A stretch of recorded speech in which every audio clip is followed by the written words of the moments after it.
絶4つにでもなくなりてりきてりきてきにおるバック外でた瞬間のわたわ天気がよ色に進めない風強すぎてもな。Hey guys, gals, and NBs, I have something a little different than I normally do here, but that is a Casio Tone. And yeah, we're talking about the same lineup that brings you these toy-like keyboards, which I love. They're charming. They absolutely sound fantastic, especially when you put them through ridiculously expensive effects compared to the device. But yeah, I mean, I'll make a different video. I've had this for quite some time, but we'll throw some Casio Tones in the future through some high-end effects, and they're phenomenal. This is a Casio Tone as well. This is the CT-S1000V. It's special because it has a vocalist engine or a vocal engine on it, and I love it.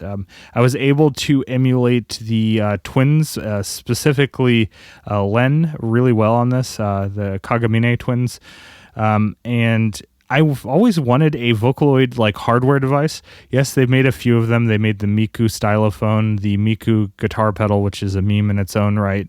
And then they made a keyboard from Yamaha. Well, it was a keytar.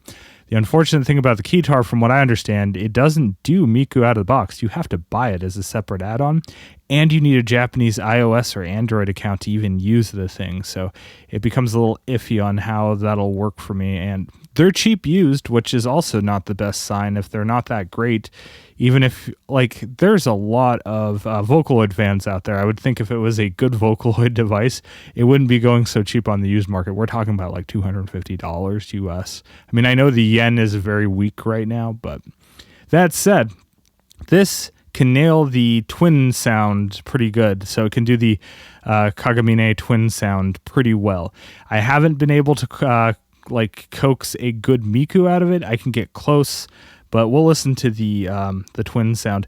And just as a keyboard in general, the keys feel really nice.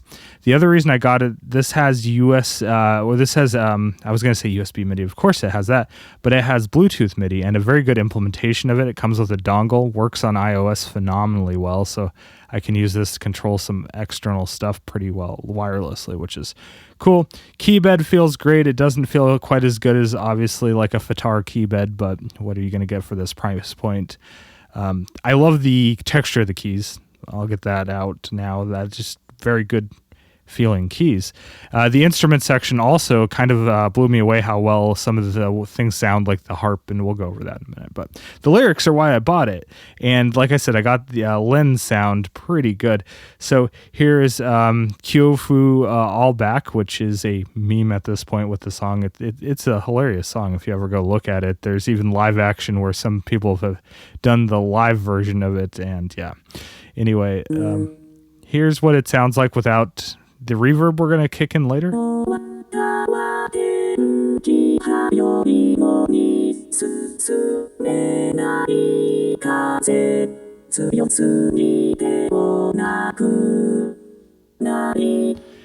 so one of the things that I didn't know, and that got me from not buying this when it first came out, because I was kind of excited about it, because obviously I love the Vocaloid sound. I do.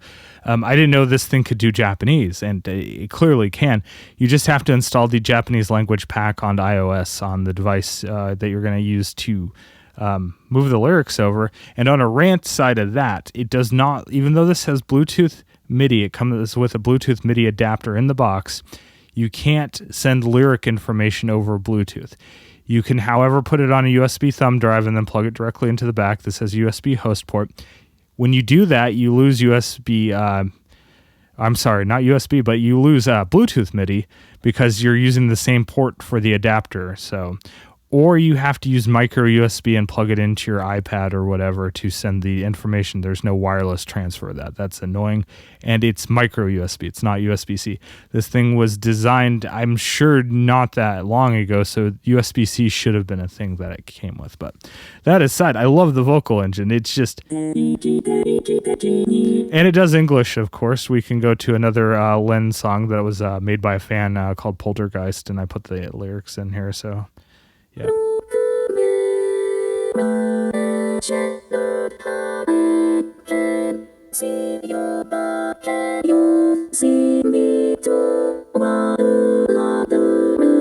It has a very Japanese accent to it,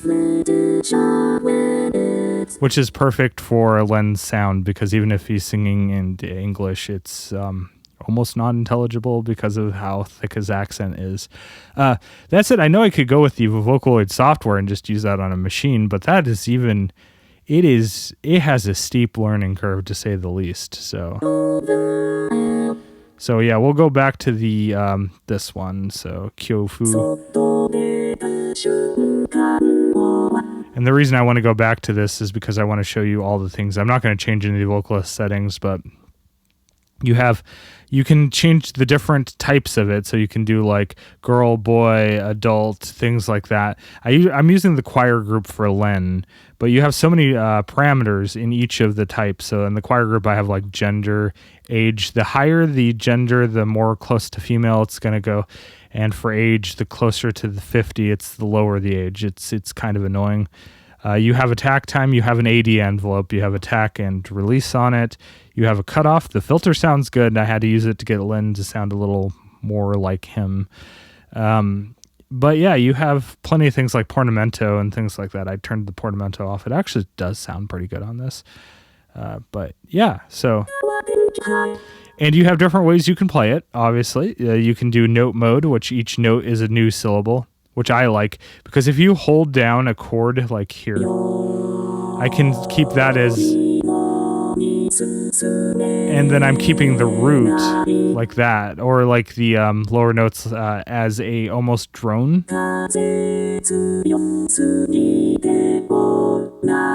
And it just sounds really good. It almost has that 4040 Imogen Heap vibe to it, except it's singing itself and it's singing in Japanese.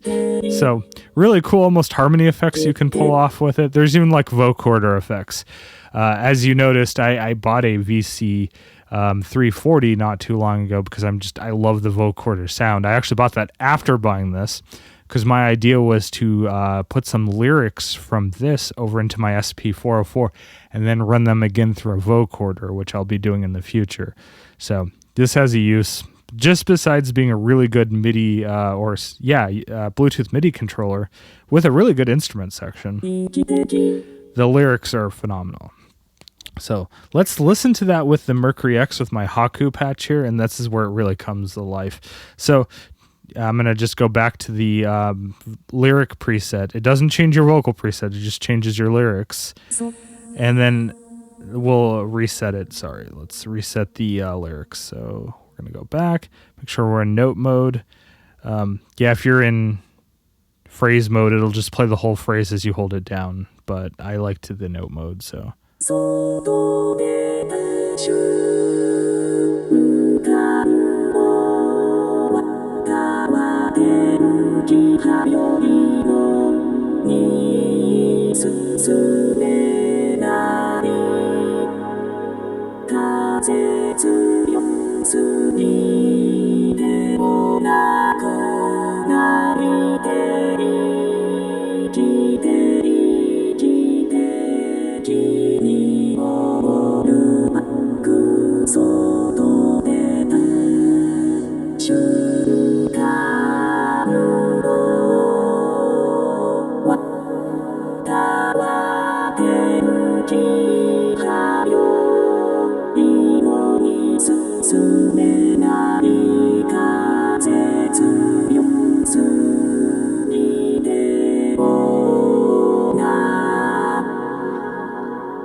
Yeah, so I think that sounds pretty cool. It's just like, I put some memes on it, obviously, like ooh, ooh, ooh, ooh.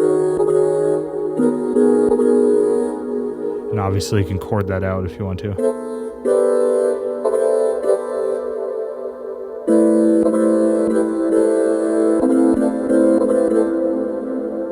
But yeah, I think it sounds really cool, and yeah, it's pretty fun.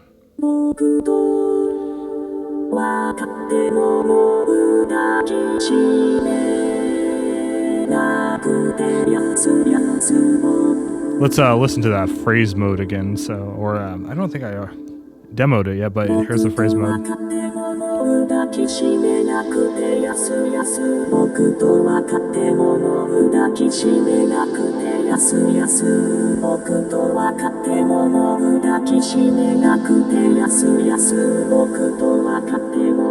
And the release time really takes into account in that, and then tempo obviously changes how fast or slow you go on that. So if I go to tempo, I can bring it down.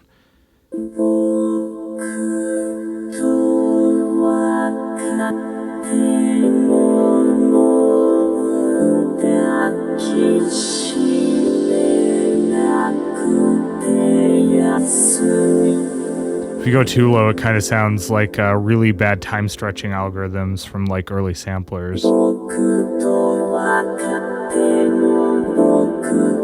Which is interesting because I think this is generating all of the vocals like completely in real time. It must be because, yeah, the files that it sends over aren't very big.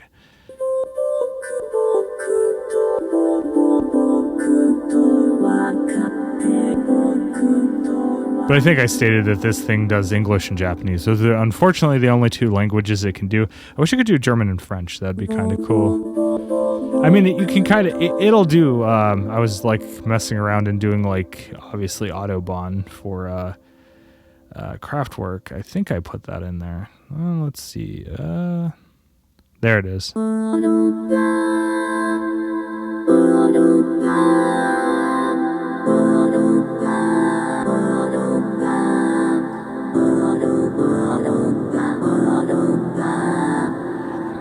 So, yeah, I mean, it can do that, but mostly it struggles with other language words, especially like French or something like that. Because if you want to do some, like, French shoegaze or something like that, you wouldn't be able to do that. That'd be cool, though. Odd request, but yeah. So that's mostly what I'm going to say about the vocal section. It's a lot of fun, and it's fairly deep. Now let's go into the instrument section. I'm going to keep this video pretty short because I don't think this video is going to do that well, but I really wanted to show it off because this is something I like. I've had it for a few months. I've taken it out quite a few times and just messed with it.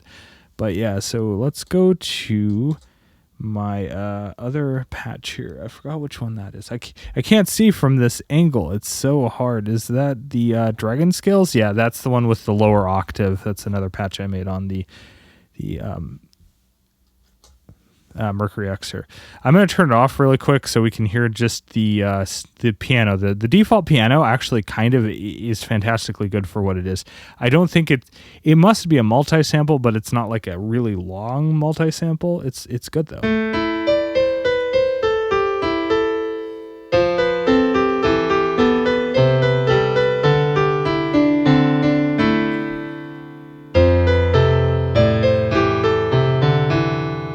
But now you add my Dragon Scale patch into that.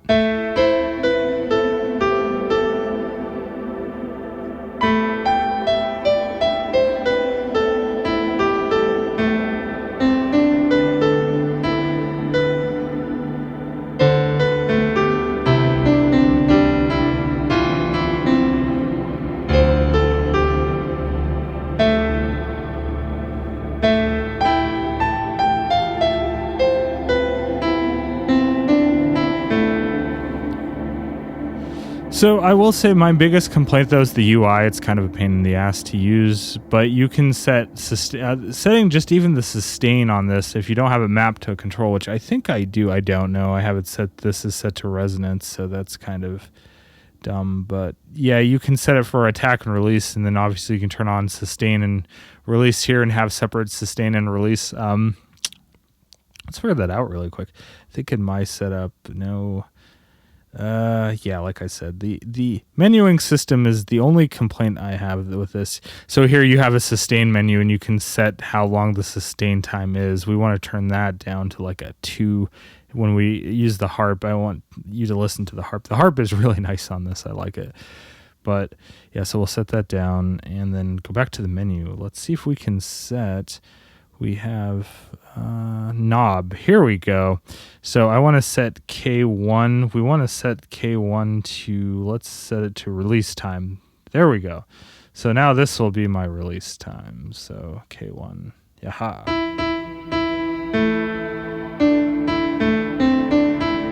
Let's go here to instrument. Let's find my instrument. We'll have to go to categories. At least it's set by category. This has a lot of instruments. Of course, it's kind of like the Casio thing. They always prided themselves on having thousands of instruments and like 7 of them being usable, especially on the Casio chord stuff. It does have some things of the, the FM synths they made. Well, they were PM synths. They were phase modulation, but FM phase modulation are the same, kind of the same thing when it comes to how they're implemented in synths. But it has some of those classics in it. But yeah, we have a string ensemble. Let's go to solo strings, and then let's go to the harp. The harp 1. Freaking wonderful sounding harp. And now since we have release time, I can set the sustain because I don't have a sustain pedal plugged into this.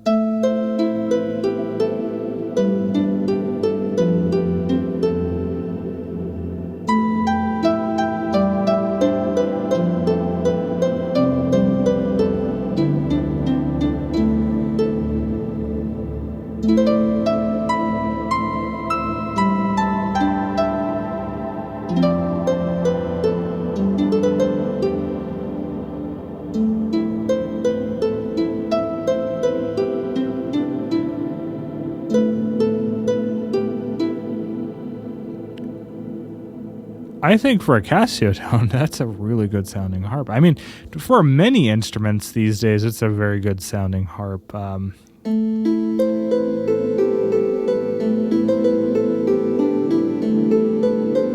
That's harp 2. And like I was saying, there's some vintage ones in there, which are kind of like just nostalgic for old Casio Tones. And they're, I really wish I remembered. Was it the VL series?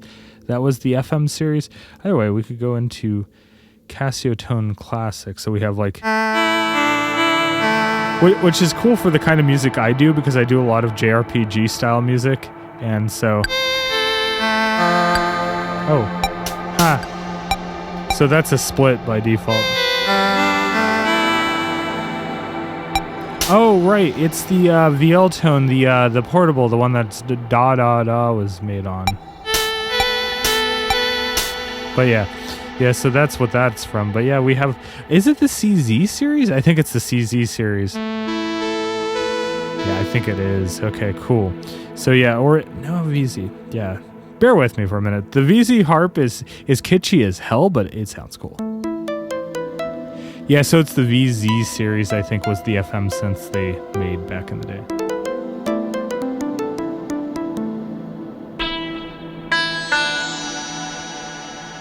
So that's pretty cool.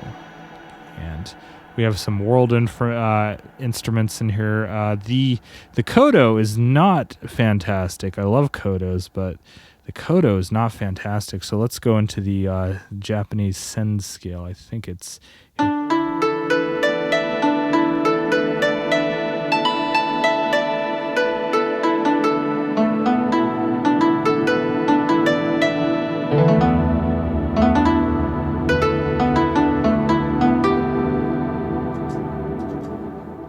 use Haku for that. That's a more named one for a Koto. And anyway,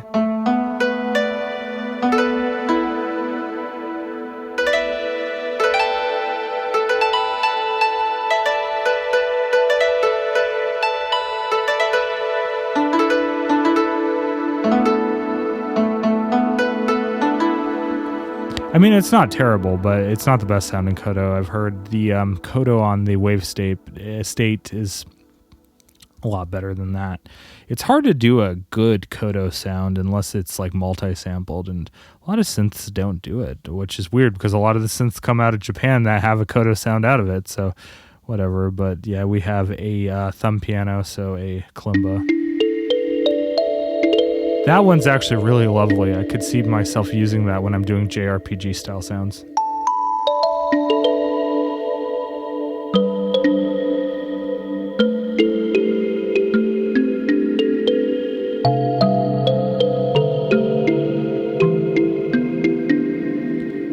Really cool. Bagpipe. Let's just not.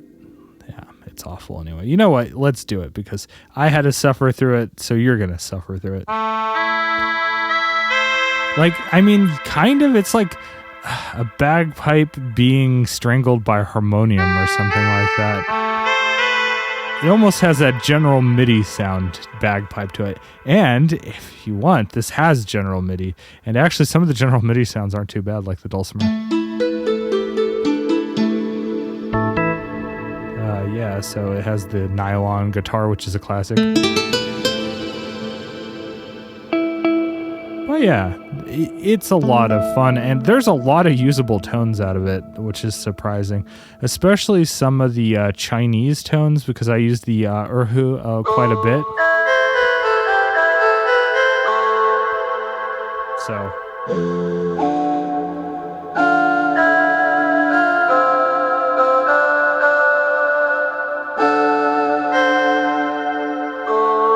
Oh, it was the 2. The 2 is the good sounding one.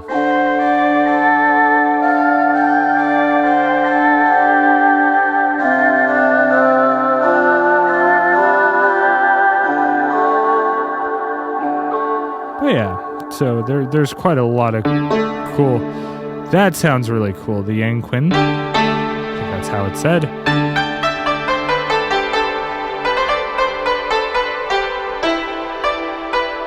It almost sounds like a hammered dulcimer. It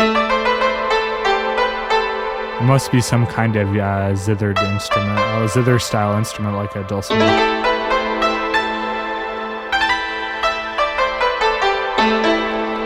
But yeah, especially through a comically disproportionately priced reverb being used on the output, it sounds good, as it should. So yeah, I definitely am going to... I have been using this quite a bit off camera, but it definitely has a place. I think I'm going to sample it more than anything and potentially throw it through using the loops that I sample off of it into my SP404 Mark II or something along those lines. It has a sampler built into it. I haven't used it yet. Apparently it's fairly robust, so maybe I'll give that a try sometime. Yeah, the only real negative I can say about it, especially since the price point you get so much for it, is the build quality is good. The menuing system is absolutely terrible. I don't know who the hell they hired to make the menuing system for this, but I figured... Here's the thing. So I figured out the Digitact and the Digitone and the model cycles and the model samples without so much as looking at the manual, except for some very weirdly esoteric features and maybe on how to retrigger things specifically on some cases. But I didn't have to use a manual on those. And those things, I feel, even figuring it out myself, were very difficult to figure out. This thing, just the menuing system, is even on a different level of bad. So they could have really streamlined it. It's like... It doesn't really do presets. It does registrations. And I'm just like, give me a proper preset system. Don't give me registrations. I mean, I finally figured out how they work. And also, it would be really nice if you had a full like ADSR envelope and all those things, which it has. It has them, but they're hidden behind having to map them to controls, unless I'm completely missing something here. But I've looked through that awful manual at least 4 to 5 times, and like... I just didn't understand how they wanted you to do things. I mean, I figured it out to the point where I can use it, but they really need to figure out better interfaces. I think Casio has something good going with these new Casio tones if they can get the UI fixed. That is my biggest complaint. Or if they come out with an editor or something. And yeah, those are my major complaints about it. Again, back on, I was so shocked at the build quality. Casio stuff isn't known to be high quality.